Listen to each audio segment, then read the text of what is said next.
Le Bet Midrash Hillel, fondé à la mémoire du Rav Hillel Pevzner Zichrono Livracha, est heureux de partager avec vous l'étude du Rambam au quotidien. Une étude instaurée par le Rabbi en 1984, 5744. Cette étude a pour but d'unir tout le peuple juif autour de la Torah et l'unir autour d'un livre, le Mishneh Torah, qui passe en revue l'ensemble de toute la Torah entière. Comme le Rabbi l'a écrit, Yesh leit ached, il faut s'unir. Al-Yedé Limoud par une étude à Kolel qui inclut Kol la Torah Kula, toute la Torah entière, et c'est la particularité de notre étude du Mishneh Torah.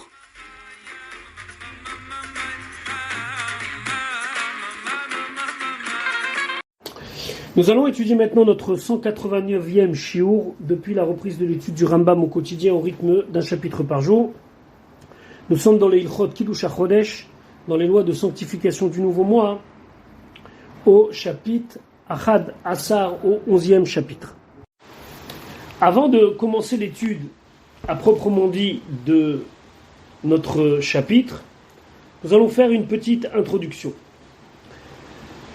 À partir du 11e chapitre et jusqu'au 19e chapitre, c'est-à-dire toute la fin de Ilchot Kiddush HaChodesh, on va vraiment rentrer dans des calculs qui sont du domaine de la science, de l'astronomie, des mathématiques, des calculs qui vont nous permettre d'arriver à calculer et connaître précisément le moment du molad, c'est-à-dire le moment où on va voir la nouvelle lune. Ce calcul, ou ces calculs, étaient employés par le Beit Din, par le tribunal de Yerushalayim, qui, avant même de recevoir les édim, les témoins qui venaient certifier de l'apparition de la nouvelle lune, eux préparaient le terrain en calculant, avec donc tous ces calculs d'astronomie, la position de la lune, à quelle heure elle peut apparaître, où, à combien de degrés, ce qui va leur permettre tout de suite de savoir si les nouveaux témoins, ceux qui viennent maintenant certifier, puisqu'à l'époque il fallait des témoins, ou disent la vérité, ou ne disent pas la vérité, ou ils ont mal vu, ou peut-être c'est même des menteurs. Dans le 11e chapitre, celui que nous allons étudier maintenant, le Rambam va nous dire des grands principes de mathématiques et d'astronomie pour savoir calculer. À la suite, ça va être des calculs qui vont nous permettre de savoir la position du soleil, puis la position de la lune, et selon ça, on va expliquer comment on peut voir et quels sont les différents cas de figure d'apparition de la nouvelle lune. Et ainsi, petit à petit, jusqu'à la fin de Ilchot Kiddush HaChodesh, le Rambam va nous faire rentrer dans les secrets de la fixation de la lune d'après la vision de la lune, et pas seulement d'après les calculs que nous avons évoqués précédemment, qui sont les calculs qu'on utilise aujourd'hui, puisque aujourd'hui on utilise un calendrier perpétuel.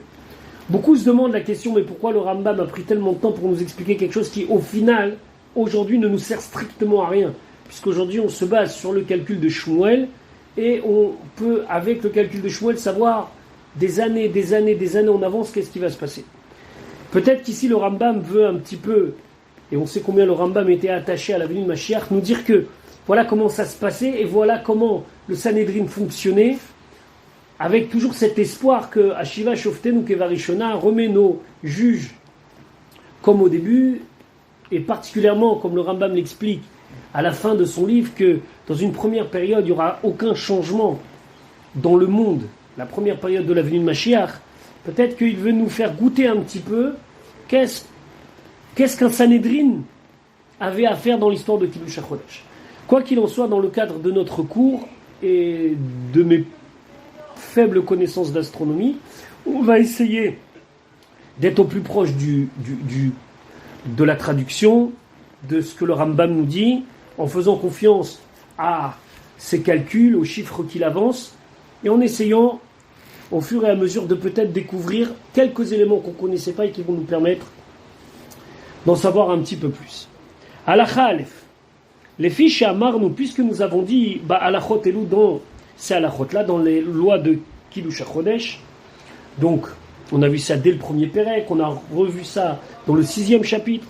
Chez Beddin Ayou Mechashvim, que le Beddin savait anticiper et calculer, Bedigdouk, précisément, Veyod'im, et il savait, Im Yiraya Yarea Cholo Yiraya, est-ce que telle nuit, à telle heure, la nouvelle lune pouvait apparaître ou pas?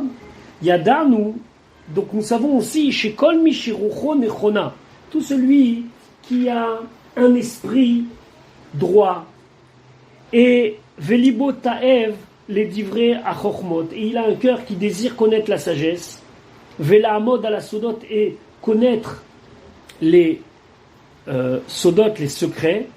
C'est sûr qu'il va vouloir les Daotam, Hadrachim, de connaître tous ces calculs, ces manières, chez Mechashvim Baem, qu'ils utilisaient pour calculer, pour anticiper, Ad Yeda Adam, jusqu'à qu'un homme soit capable de savoir, Im Yiraya Yarir Belelze, Olo Yirae, est-ce que la lune peut apparaître cette nuit ou ne pas apparaître cette nuit-là?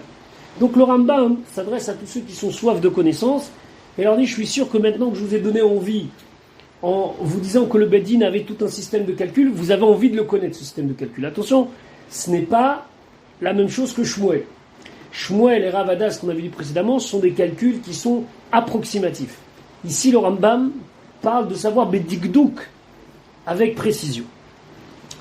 Alachabet, Vedarkea Cheshbon, sur la manière donc de faire ce calcul, Yesh Ba'em Machlokot Gdolot, il y a des grandes discussions, Ben Chachmei Agoim Akadmonim, entre déjà les sages des nations, des générations précédentes, Shechakrou al-Cheshbon at-Tkufot ve-Gematriot, qui ont cherché selon des comptes des Tkufot, donc ce sont les mouvements des astres, ve-Gematriot, si les Gematriot, c'est pas le calcul qu'on a l'habitude de faire en prenant un mot avec des lettres hébraïques et en convertissant en chiffres, mais Gematriot, si ça désigne la science, les mathématiques, etc. Vanashim Chachamim Gdolim, il y a des fois des grands sages, Nishtabeshu Ba'em, qui se sont trompés, qui ont trébuché. Venita'alemu mehem dvarim, il y a des choses qu'ils ont oubliées. Venoldu lahem svekot, ils ont eu des doutes.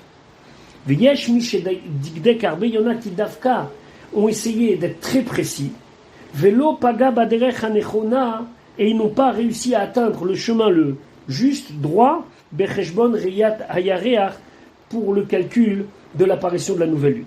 Et là, tsalal bemaim adirim, ils ont été donc plongés dans des eaux qui étaient des eaux mouvementées, tumultueuses, ve'el acheres beyado, et lorsqu'il est remonté, il est remonté avec un morceau d'argile dans la main. C'est une expression de la Gemara pour dire que des fois on cherche, mais ça nous dépasse et les résultats de notre recherche ne valent presque rien. Alakha Gimel, ou les filles orech hayamim, selon donc la longueur des jours, verov abdikot ve'achakirot, et avec le nombreux de recherches. Alors ici, les filles orech hayamim, ça veut dire les jours sont passés, et les jours sont passés, ça veut dire qu'il y a de nombreuses années qui sont passées, et on a beaucoup cherché. Nodal et miktsat achachamim, alors ça a été connu à une partie des sages d'Arke Cheshbonze, la manière de faire ce calcul-là. Ve'od, et en plus, chez Yesh Lanu Beikarim Elu, surtout que dans ces principes-là, on a Kabbalot, on a reçu des enseignements, Mipi Achachamim, de la bouche des Chachamim, ou Reayot et des preuves, chez Lon Nirtevu Basfarim Ayeduim Lakol, qui ne sont pas écrits dans les livres qui sont connus de tous. Ou Mipne Kol Elu Advarim, et pour tout cela, Kacher Be'enai Levaer Darke Cheshbonze, me semble bien à mes yeux d'expliquer cette manière de calculer, Kede Sheye Nachon, afin que ça soit quelque chose de concret, les Mi Shemalou Libo, les Korva et la Melacha, celui dont le cœur a envie de se rapprocher de ce travail-là, la Sot Ota, et de la faire. Halakha Dalet. Ve'al yud rachimelu kalim be'enecha, et que ces manières de calculer ne soient pas légères à tes yeux, mipne she'en anu tzrichim lahem bizman hazeh, parce qu'aujourd'hui on n'en a pas besoin. She'elu adrachim drachim rechokim va'amukim hem. Parce que ces manières-là sont des manières éloignées, ça veut dire abstraites, va'amukim et profondes.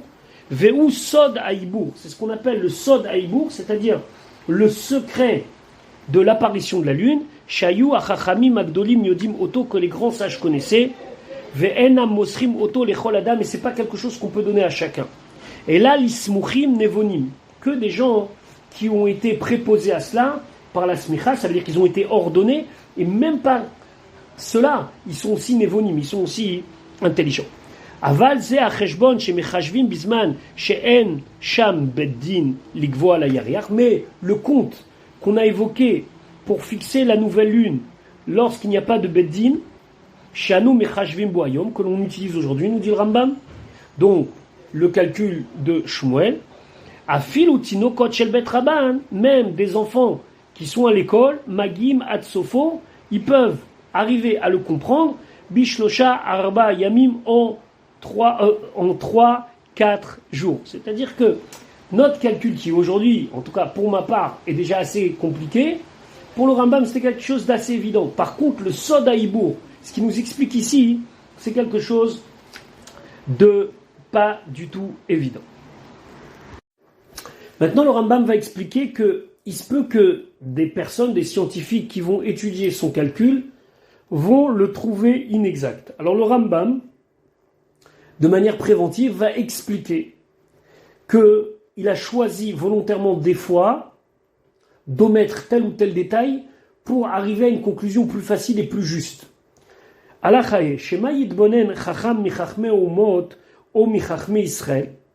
Peut-être que va donc réfléchir ou va regarder un des sages des nations ou un des sages d'Israël, chez l'Amdou Chochmot Yavan, qui ont appris la sagesse grecque, donc l'astronomie, Bidrachim Elu, dans ces chemins-là, dans ces manières-là que j'ai choisis, chez Ani Mechachev Baem, que j'utilise pour compter les Riyat Ayareach, la vision de la nouvelle lune, Veiré Keruv Me'ad Bemiktsat Adrachim, et ils vont trouver que c'est une approximation dans quelques-uns de mes manières de calculer. Veyale al da'ato, et cette personne va penser, shenitalem mimen ou davarze, que on a oublié un détail, ou velo yadan ou sheyesh bota derech kiruv, et on ne savait pas que dans cette manière de faire, il y a une approximation. Alors le Rambam il dit al yaleze al da'ato, qui ne doit pas penser comme ça. Et la kol davar shelo digdak nubo, mais toutes choses sur lesquelles on n'a pas été précis, scrupuleux, mipne sheyadan ou beikre hagematriot, car on connaissait les principes fondamentaux des mathématiques, beriayot brurot, avec des choses claires, des preuves claires, she'en davar ze mafsid beyediat ayeria, que le fait que j'ai omis tel ou tel détail ne fait rien perdre dans le calcul de l'apparition de la nouvelle lune. Ve'en choshishimlo, et on n'a pas besoin de craindre cela, ou les fichar, lo digdak nubo, c'est pour ça qu'on n'a pas été précis et qu'on ne l'a pas pris en compte. Donc le Rambam il dit, il se peut que des fois, je vais omettre un détail, parce que ce détail ne change rien dans le calcul, et au contraire, risque de rendre le calcul plus compliqué. Donc il dit dans la halachava, vechen kesheire bederech minadrachim. C'est pour ça que lorsqu'il va voir dans une des manières dont j'ai utilisé, donc dans une méthode, chesron me'at, quelque chose qui est a priori défectueux un petit peu, mais cheshbon araou ileota derech, selon le calcul de cette méthode, bechavana asinouze. C'est volontairement que l'on a fait cela. Les fiches yesh kenegdo yitron bederech acheret, parce que j'ai trouvé qu'il y avait quelque chose de mieux dans l'autre manière de calculer, dans l'autre méthode. À tel point qu'on va arriver au même résultat que les autres manières de calculer sans avoir à utiliser des calculs longs. Comme ça, l'homme qui n'a pas l'habitude de cela, il ne va pas paniquer, Yibael, Berov acheshbonot, à force qu'il y ait trop de calculs, She'en molim beriyat ayariach, et ceci n'est donc en rien pour la vision de la nouvelle lune. Ok, ça c'est toutes les introductions que le Rambam a pris pour entamer vraiment ce calcul. Donc, maintenant on va rentrer dans le vif du sujet. Alors il y aura des fois où il va falloir accepter, lire, traduire.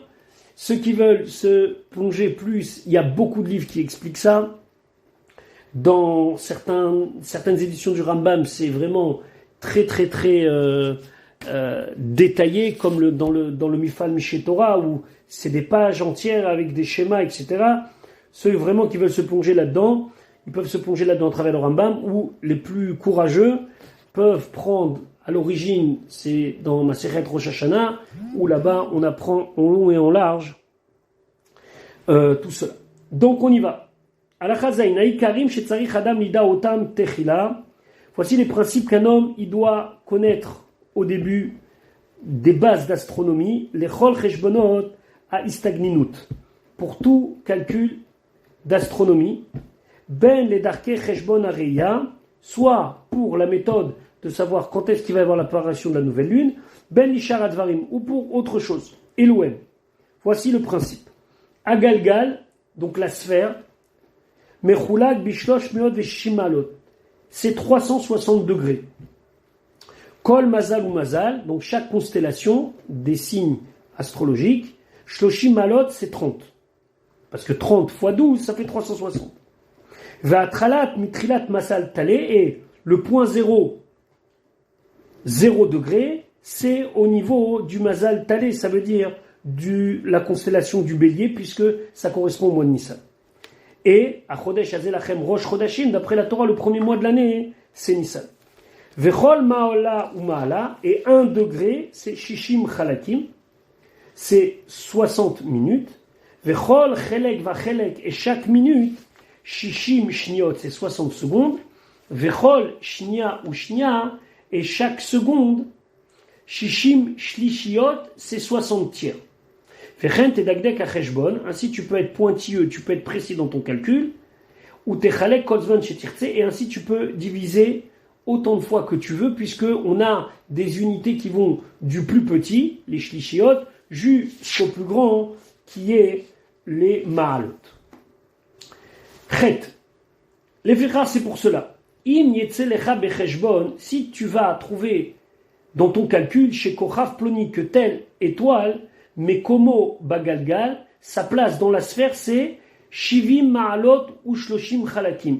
70 degrés et 30 Chalakim.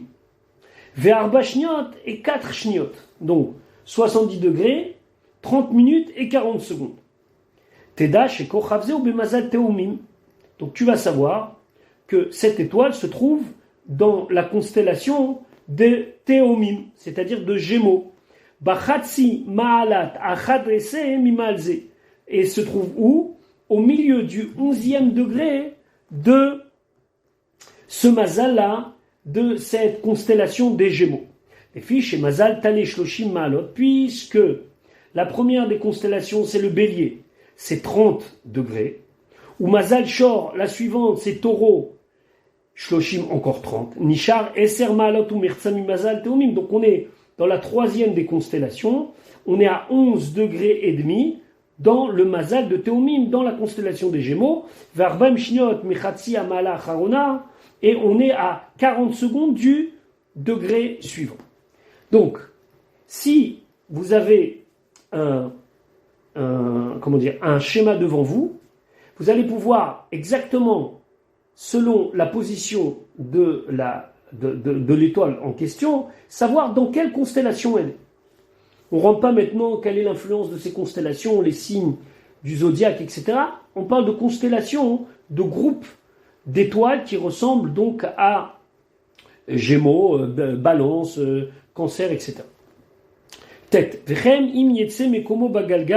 Si tu vas trouver qu'il y a une étoile qui se trouve dans la sphère Bishlosh Meod Ve'esrin Malot, à 320 degrés. Teda Shekochev Zebe Mazal Deli, ça veut dire que cette étoile, elle se trouve dans la constellation, dans le groupe de Deli, Deli c'est le Verseau, Be'esrim Ma'alabo, dans le 20e degré. Ve'al derer Zebe Chol Aminyanot, et ainsi pour tous les calculs. Ve'seder Amazalot Karou, et voilà l'ordre donc de ces constellations, des signes du zodiaque. Donc Talé, Bélier, Shor, Taureau, Théoumim, Gémeaux, Sartan, Cancer, Arié, Lion, Betula, Vierge, Moznaïm, Balance, Akrab, Scorpion, Kachat, Sagittaire, Gedi, Capricorne, Deli, Verseau, Dagim, Poisson. Alachayoud. Bechol acheshbonot kulam, dans tous les calculs que tu vas faire, que chez tes kabetz, chez Erit, les chérit, quand tu vas associer un reste à un autre, au keshetosif minyan al minyan, quand tu vas ajouter un compte sur un autre compte, tes kabetz kol min immino. Prends pour base de toujours rapprocher une chose avec ce qui lui ressemble. C'est-à-dire, ashniot imashniot, les secondes avec les secondes, achalakim imachalakim, les unités avec les autres unités, ve'amalot imamalot, et les degrés avec les degrés. Et dès que tu as 60 secondes, tasimoto chelek echad, faisant un chelek, c'est-à-dire une minute, ve'tosif ala chalakim, et tu rajouteras ça sur les autres comptes de chalakim. Et dès que tu as 60 chalakim, 60 minutes, tasimoto ma'ala, rajoute un degré, ve'tosif ota la ma'alot, sur le compte que tu as déjà de ma'alot, de degrés. Ou que chez tes kabetz à ma'alot, et quand tu as un certain nombre de ma'alot de degrés, tashlich otam shlosh me'od ve'shishim ou shlosh me'od ve'shishim, mais par groupe de 360, v'anisham mishlosh me'od ve'shishim ou mata, et si tu as moins que 360, c'est-à-dire le tour d'une sphère totale, ou chez tofsim la cheshbon, c'est ce que l'on va garder pour utiliser dans le compte. Alors, Alacha Yud Aleph, Bechol HaCheshbonot Kulam, dans tous les calculs, Keshetirtse Ligroa Minyan mi Minyan, quand tu veux soustraire un compte à un autre, Im Yeze Shegor Imoto, si celui que l'on soustrait, Yater Aze Shegorim Mimenu, il est plus important que celui dont on soustrait, Afilu Bechelek Echad, même d'un seul chelek, d'une minute. Alors vous imaginez dans votre tête un chiffre, on va prendre un exemple, 171, si vous faites 171 moins 323. Donc le chiffre d'en bas, il est plus important que le chiffre d'en haut. Tosif alze shegorim mimenu. Tu vas rajouter sur ce dernier chiffre, duquel on diminue, shlosh meod veshishim maalot, 360 degrés, kede sheye efshar ligroa ze aminya mimenu. Comme ça, celui du haut va être plus important que celui du bas. Et 360 après, on considérera que c'est un tour complet, donc ça reviendra à enlever ces 360 sur le résultat, donc faire comme si on avait calculé avec 0. Bon, alors le Rambam, il va essayer de nous expliquer cela avec des travaux pratiques. Ketzad, comment on applique cela? Aresh itzricha acheshbon nigroa 200 ma'alot va 50 chalakim va 40 shniot. Imagine-toi que tu dois soustraire 200 ma'alot, 200 degrés, 50 chalakim, 50 minutes, va 40 shniot et 40 secondes. Simanam, sin mémotechnique, resh nun bet, 250, 40. Ça veut dire 200 degrés, 50 minutes, 40 secondes. Mimea ma'alot vesrim chalakim ou shloshim shniot. Et ça, tu dois le diminuer, donc, d'un chiffre qui est inférieur. Tu dois le diminuer de 20, mimea ma'alot, 100 degrés, esrim chalakim, 20 minutes ou shloshim shniot. Donc, le chiffre en haut, le nombre en haut, il est plus important que celui que l'on doit soustraire. Simanam, donc le signe du nombre en haut, c'est Kouf, Kaf, Lamed, 100, 20, 30. Ça veut dire Kouf, 100, Kaf, 20, Lamed, 30. Ça correspond à 100 degrés, 20 minutes et 30 secondes. Tosif alamea shloshmeot, veshishim. Tu vas rajouter sur les 100, sur les 360, Tosif alamea shlosh meod veshishim. Rajoute 360 sur ce dernier nombre. Yiwa Maalot, donc tu vas trouver Arba Meot Veshishim, ça va faire 460. Vetatri Ligoa Ashniot Minashniot, tu vas commencer maintenant à faire ta soustraction, puisque le chiffre d'en haut, il est devenu plus important. Les secondes des secondes, Tavo Ligoa Arbaim Mishloshim, donc il y aura 40 en haut et 30 en bas. Et ça, Yefchar, c'est pas possible. Alors qu'est-ce que tu vas faire? Tarim Chalek Echad Mina Isrim Achalakim, tu vas prendre 1 minute des 20 Chalakim, Vetaase Oto Shishim Shniot, tu vas le convertir en 60 secondes, Vetosif à la shloshim, et tu rajoutes sur les 30. Venimtseu ashniot tishim, et donc tu auras 90 unités secondes que tu pourras soustraire. Tigrameem arbaim, donc là tu vas enlever les 40. Ishaer hamishim shniot, il va te rester 50 shniot. Et 50 shniot, ça fait pas un chelek. Vetarzor ligroa hamishim achalakim mitisha asa chalakim. Tu vas maintenant renlever les 50 chalakim des Tisha Asa chalakim, des 19 chalakim, chez Gvar Arimota Mehem, que tu as enlevé un chelek, puisqu'on en avait 20, pardon, et on en a enlevé un, ça fait 19, Vasiato Shniot, et ce 1, on en a fait des secondes, Vf Shaligua Hamishim, Mitisha Asa, maintenant 50, je peux pas enlever de 19. Si c'est 19 en haut et 50 en bas, alors qu'est-ce que tu fais? Tu vas enlever 1 degré. Mina ma'alot, des degrés. Vetaase otashishim chalakim, tu vas transformer en 60 minutes. Vetosif ala tisha asar, et tu vas rajouter ça aux 19 que tu avais déjà. Venimtsu chalakim, donc tu retrouveras avec tisha veshivim, 79. Tigrame machamishim, tu enlèves les 50. Isher tisha vesrim chalakim, il te restera 29 chalakim. Maintenant, vetarzor ligroa matayim ma'alot mina arba meot, vetesha vachamishim ma'alot. Maintenant, tu dois faire 200 moins 459 ma'alot. Alors qu'on avait 460. Chez Gvar Arimota Ma'ala Achat, parce qu'on avait enlevé une qu'on avait convertie en chalakim. Vasiata chalakim. Isher Mataim Tesha Vachamishim Atot, il va te rester 259 degrés, Venimtsa Asha'ar Simano. Donc qu'est-ce qui va te rester? Resh Nun Tet, 259 degrés, Kaf Tet, pardon, et 29 chalakim, 29 minutes, Nun et 50 shniot. Et ainsi, à chaque fois que tu veux calculer.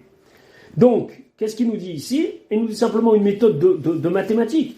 Comment faire en sorte qu'une soustraction dont en haut c'est plus petit que en bas, donc le nombre à soustraire, il est plus important que le nombre duquel on soustrait. Donc il nous a donné une méthode de conversion qui va nous permettre d'avancer. Alacha Yud Gimel. Hashemesh vayareach, le soleil et la lune. V'chen shar shivet hakochavim, et ainsi que les 5 autres astres. C'est, lui, il les appelle des étoiles. Mahalach kol echad vechad mem bagalgal shelo, mahalach shave. Donc, eux, ils se déplacent chacun selon leur orbite à une vitesse égale. En bolo kalut velo kvedut. C'est ni lourd ni léger. Ça veut dire ni ça peut ralentir, ni ça peut s'accélérer.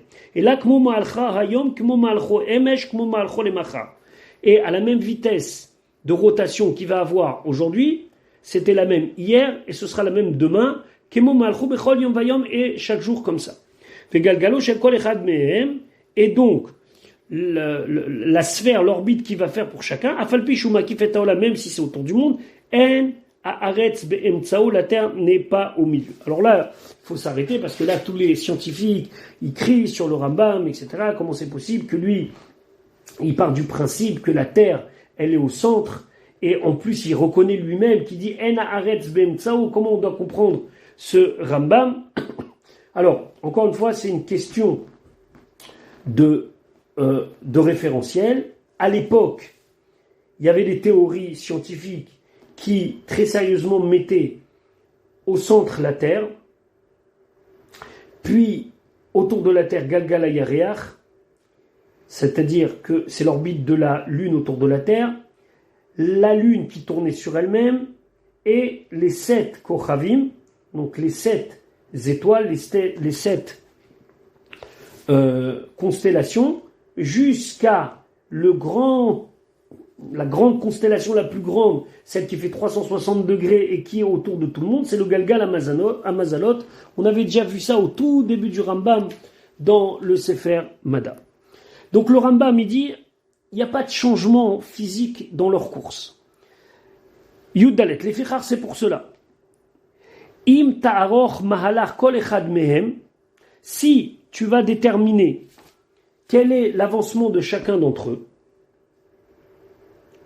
la galgal amarkif et haolam she'aretz be'emtsao, par rapport à la sphère qui fait tout le tour de la terre, et au centre de ce système-là, on met notre terre à nous, Shehu Galgal Amazalot, cette grande sphère qui est tout autour de tout, c'est le Galgal Amazalot, Ishtane Ilucho.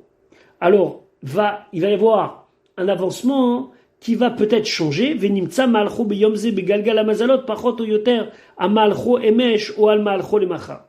Et là, tu pourras avoir des fois l'impression que dans une sphère de constellation, alors l'avancement, il était un petit peu plus ou un petit peu moins que la veille. Ça veut dire quoi? Que le Rambam va dire que le Galgal qui est tout autour, celui des Mazalot, les 360 avec les 12 constellations, alors, étant donné qu'une sphère est dans l'autre, une sphère est dans l'autre, alors il peut y avoir des jours où l'avancement par rapport à la constellation soit un petit peu différent.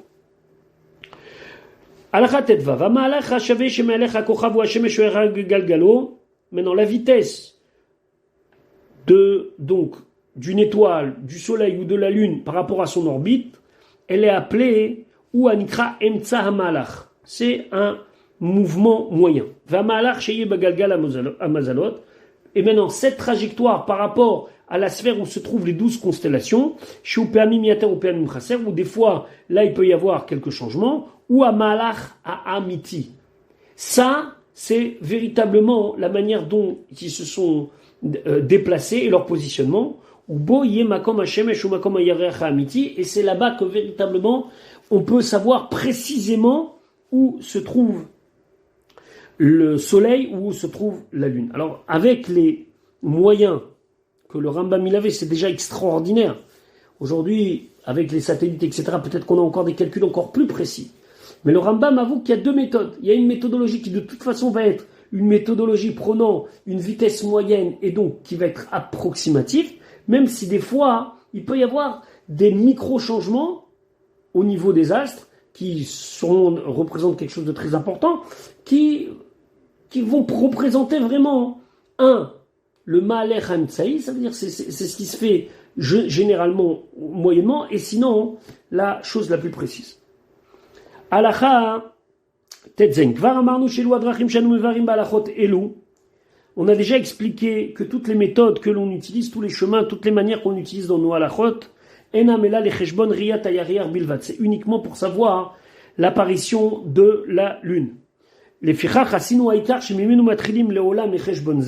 C'est pour ça qu'on a fait comme principe qu'on commence toujours ce compte avec Mitrilat Lel Chamishi, au début de la nuit du jeudi, chez Yomo Yom Shlishi le Chodesh Nissan Mishanazu, en prenant comme base donc un soir de jeudi 3 Nissan de cette année, de l'année où le Rambam part, chez Ishnat Shva Esre Mimarzor Mataim Veshishim, que c'est la 17e année du 260e cycle des cycles de 19 ans, chez I que c'est Shnat Shmone Shloshim ou Tchameot ve Arbat Alafim Leitzira, donc Arbat Alafim Leitzira 4938 depuis la création. Chez Ishnat Tesha ou Shmonim ve Arba Meot ve Elef Lashtarot, que c'est l'année 1489 pour des contrats, parce qu'on avait aussi un calcul pour dater les contrats. Chez Ishnat Tesha ou Mea ve Elef le Churban Abayit, et c'est 1109 années depuis la destruction du deuxième temple. Fezu Hashana Ishanu Korimota, et cette année-là, on l'appelle année de référence pour tous les calculs qu'il va faire. 4938 depuis la création du monde, 1489 par rapport à la datation des contrats, 1109 depuis la destruction du temple. Cette histoire de 1489 qui est lié avec les contrats. À l'époque, on mettait une date qui était uniforme, comme aujourd'hui on mettrait la date du jour selon le calendrier civil.